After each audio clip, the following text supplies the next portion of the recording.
Good morning, Year 4. Hope you're all well.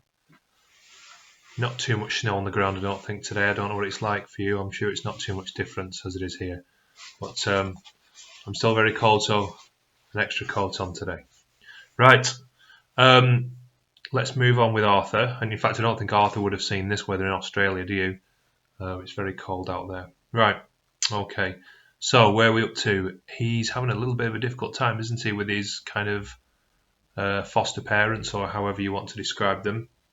But it seems one of the boys has stood up to Piggy Bacon, and he's well, I wonder what's going to happen next, but I can't think it's going to be very easy. Anyway, we'll see. This next chapter is called Saints and Sinners. Sunday at Cooper's Station was the only day we didn't have to work. We sang hymns and psalms, said our prayers, and heard some sermons instead. They went on all morning, outside the dormitory, usually, or inside if it was wet, which wasn't very often. Piggy would stand on her box and harangue us with his sermons in between the hymns. Mrs. Piggy, as we'd all come to call her, standing dutifully at his side, her dog lying at her feet, asleep and twitching in his dreams, which broke the monotony of it. It was a welcome distraction and gave us something to nudge one another and wink about. Mrs. Piggy would play the squeezy box to accompany the hymns and would sing out, her voice surprisingly strong, leading us all, her eyes closed in fervent concentration. This was the only time you would ever see her confident and full of conviction. She seemed to be carried away on the wings of faith, lost absolutely in the spirit of the hymns. Her piping voice rang out, passionate with belief. After every hymn, she would cry out at the top of her voice, "Hallelujah! Praise the Lord!" Then she'd lower her head and at once shrink back inside her shell, inside the Mrs. Piggy we all knew, timid and tired and terrified, as Piggy Bacon launched into yet another thunderous sermon about the saints above and the sinners below, by which he meant to us the devils and hell fire and damnation. Through it all, the dog slept blissfully. We just wished that we could do the same. But we weren't the only ones at the Sunday services. This was the only day that the Aboriginal people, who lived in the country round about, and who sometimes came to work on the farm, the black fellows, as Piggy would call them, were allowed to come near the house. We'd see them often enough, the children mostly, when we were out on the farm, just crouching there in the distance watching us. Or sometimes we'd catch sight of a group of them moving through the heat haze on the horizon, not walking at all, it seemed to me, but rather floating over the ground. If ever they wandered too closely to Piggy Bacon, he would go after them on his horse and drive them away with his whip, calling them thieves and drunkards. But on Sundays, Mrs. Piggy invited them for cakes and prayers.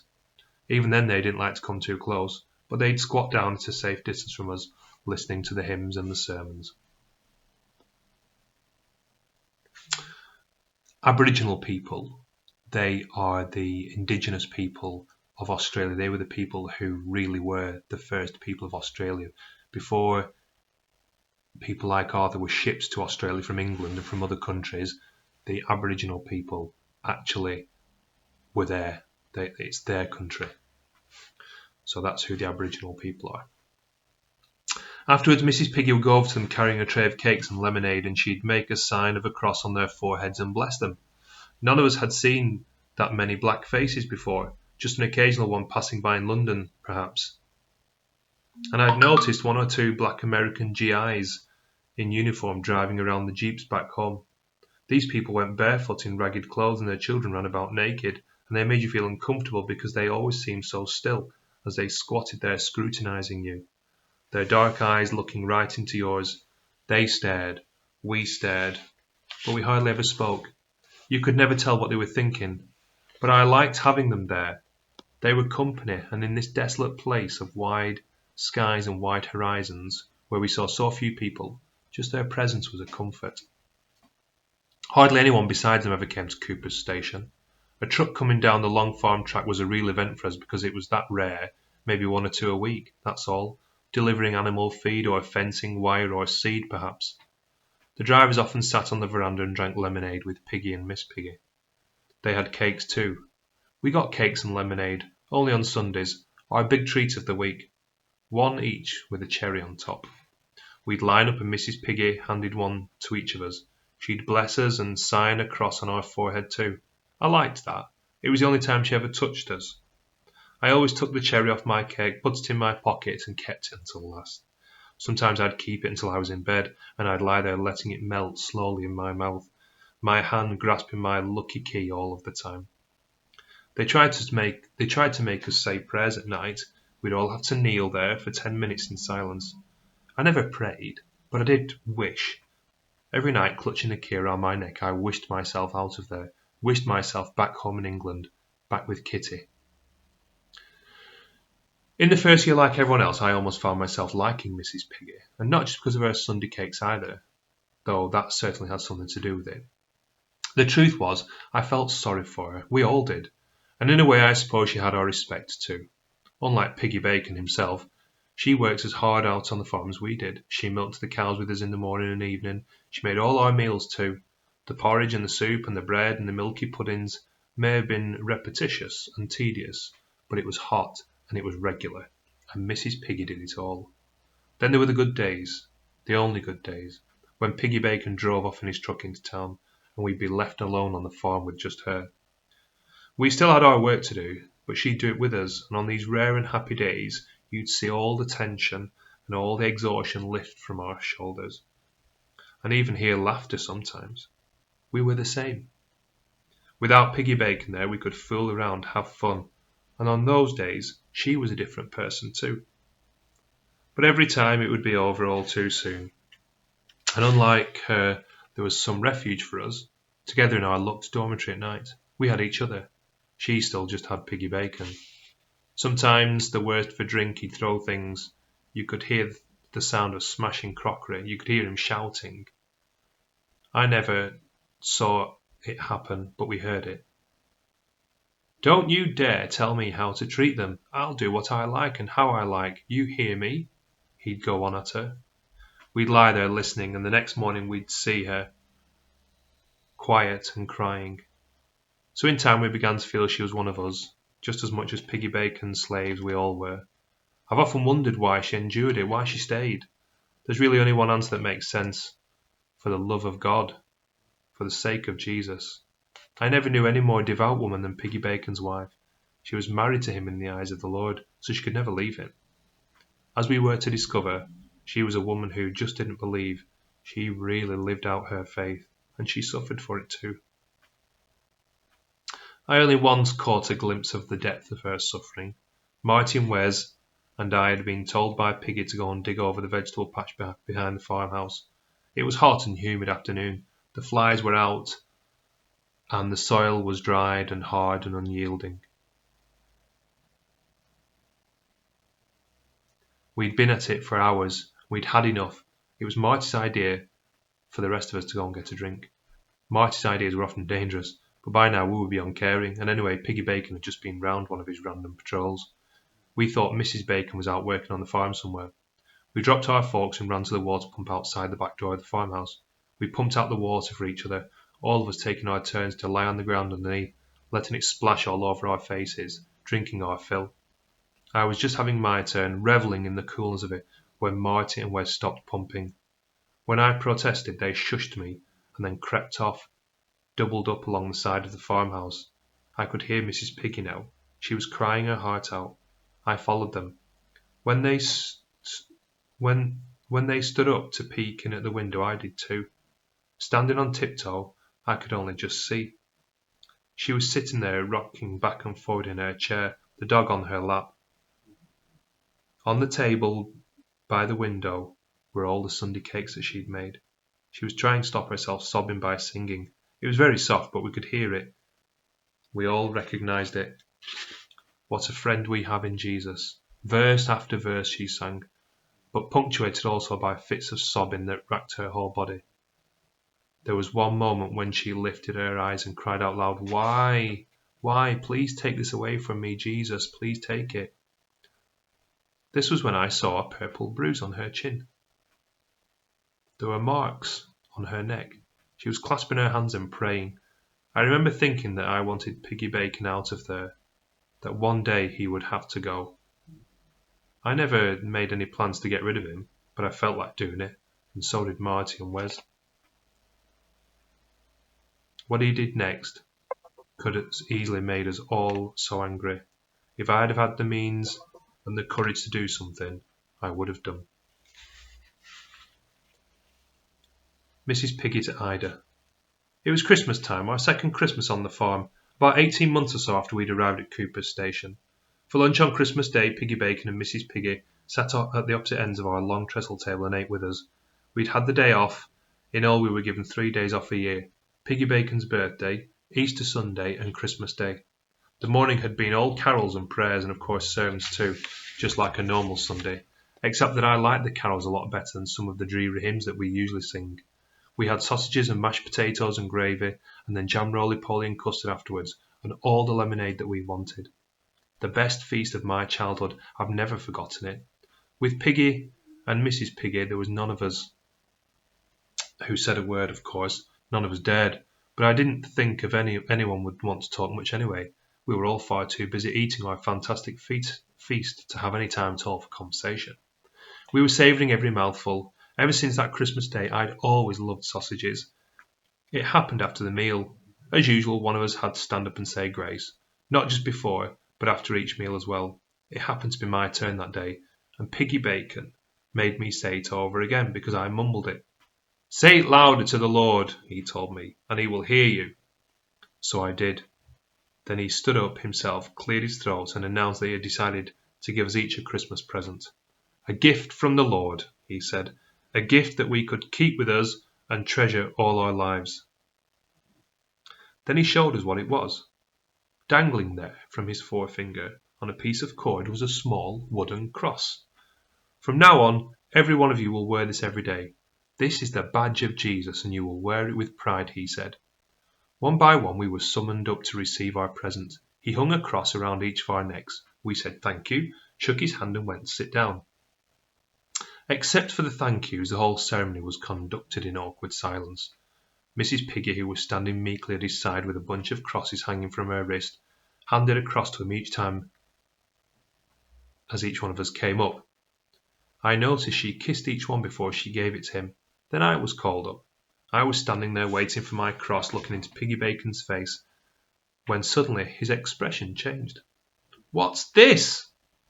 He roared, and lunging forward he grabbed my key from around my neck, and with one violent pull he pulled it off. That's mine, I cried, reaching out to grab it back. He held it out of my reach, examining it, puzzling over it. A key? What for? A key? To what? It's my lucky key, I told him. Kitty gave it to me, my sister in England. Luck! Piggy Bacon thundered. Luck is magic, and all magic is bad work. There is no such thing as luck. It is God who makes all things happen, in this life and in the afterwards too. I kept trying to jump up and snatch it from him, but he was still holding it too high. It's a lucky charm, which is magic, witchcraft, mumbo-jumbo. You will wear a cross and nothing at all. Then, I said, surprised at my own courage, then I won't wear anything at all. And I turned and walked away. He strapped me that evening, of course, and afterwards I had to bend my head in front of him as he put the cross around my neck. He said that if he ever saw me not wearing it, I'd be in trouble again. What about my key? I asked him. I've thrown it out, he said. It's where all witchcraft belongs, in the rubbish. That night I cried myself to sleep. Neither Wes nor Marty could comfort me. My precious key was gone, gone forever, and I felt utterly alone in the world without it, like my last roots had been ripped out. As I lay there that night in the darkness, I had terrible thoughts in my heart. And I don't mean I hated Piggy Bacon. I mean I really wanted to kill him. I might have well done it, had I found the courage. Revenge and fury gives you powerful courage, but I just couldn't think how to do it. I had no idea what to do, but I was determined to find some way out. Luckily for him, luckily for me, it never came to that. Luck intervened, or fate, or circumstance, call it what you like, and when it came from a most welcome and unexpected source. When I'd first come to Cooper Station, I'd been terrified of snakes and spiders, and in particular. Every day we'd seen all manner of strange and wonderful creatures on the farm, from wallabies to wombats, but it was spiders and snakes I looked out for. We'd see them everywhere, snakes curled up under the dormitory block or slithering along between the boulders down the creek. Spiders, we discovered, loved the toilet, which was a shed with corrugated iron roof built on the side in a dormitory block. It was baking hot in there, and it stank to high heaven, but it was the spiders I hated most, the spiders that I really feared. I feared them so much that I tried not to go to the toilet. Whenever I could, I would try to go outside to do my business. Sometimes, though, I was in a hurry and the toilet was nearby and I'd risk it. But I'd do it quickly as I could, try not to breathe in and try not to look for spiders. They say you never see the bullet that gets you. It's the same with spiders. I was told later it was a redback spider. I was sitting on the toilet, and it happened when I stood up. I was pulling my shorts when I felt a bite in my foot. I felt a stabbing, surging pain, and then I saw it scurrying away. I screamed, and then I ran out. I remember stumbling to my knees and Mrs. Piggy running towards me. I've no idea how long I lay in bed. Marty told me later that they all thought I was going to die. I do remember realising I wasn't in my own bed, that there were curtains and pictures on the wall, and a big cupboard. I remember too Mrs. Piggy coming in and sitting with me, and I felt hot and heavy all over, as I was weighed down with something. And once when she came, she wasn't alone. She had an Aboriginal man with her, a bushman with white hair, and he looked into my eyes and felt my face and gave me medicine to take, and laid some kind of poultice on my foot.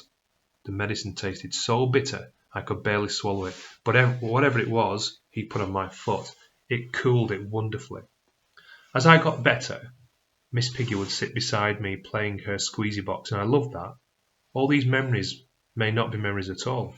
It was Mrs. Piggy who told me afterwards, when I was better, when I thanked her for looking after me, that it wasn't her that had cured me at all, but one of the Aboriginal fellows. He'd saved my life, she said, not her. And don't say a word to Mr. Bacon, she said. He wouldn't like that. He doesn't believe in their magic, but I do. There's room for all sorts of magic and miracles in the world. That's what I think. I'd spent the best part of a month in my sick bed in the farmhouse, so Marty told me later. He said that both Wes and he had agreed it would be almost worth a spider bite or a snake bite if you got a month's holiday in the farmhouse. I told them everything, about how well I'd been, how much food I'd eaten, how I'd been looked after by Mrs. Piggy nursing me, and how kind she'd been, and about the bushman who'd saved my life with his magical medicine. And I told them too about the last thing Mrs. Piggy had done the morning that Mrs. Piggy had done the morning I was to leave the farmhouse. She came up to my room, and I was buttoning up my shirt. "Here," she said, "this is yours, I think." And she handed me a tiny box, like a little pill box. I opened it, and there it was, my key, lying on a box of cotton wool. "Hide it," she told me, "and hide it well." She said nothing more and was gone out of the room before I could even thank her. I never referred to her after that as Mrs. Piggy, nor did anyone else, because very soon everyone knew how good a person she really was, how she'd found my key, looked after it, and given it back to me. She was Ida after that, Ida to all of us. We all knew from then on that we had in her a true friend, but we didn't know just how good a friend, just how important she would be to us. We had many more grueling months to endure before we were to find that out, and now I had my key back, I forgot all about Piggy Bacon. So I suppose you could say Ida didn't just save my life, she saved his. Much good it did her. As for my key, I did as Ida had told me. I hid it well, but I kept it close too. Right above my bed there was a window, and above it a wooden lintel. I pushed my key in deep so it couldn't be seen, making quite sure Piggy could never find it, and I left it there. But it never left my thoughts. Every night before I got into bed, I'd look up at my secret place that I told Marty, but nobody else. Whew.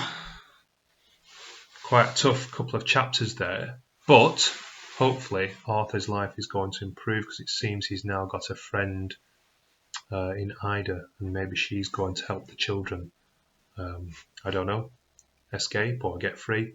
it's good to make predictions. It's good to wonder and think ahead about what might be happening in the story.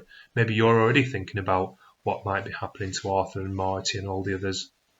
Anyway, I will leave it there. That's it for this week. Enjoy your weekend, and we'll have more from Arthur and Marty next week. Take care.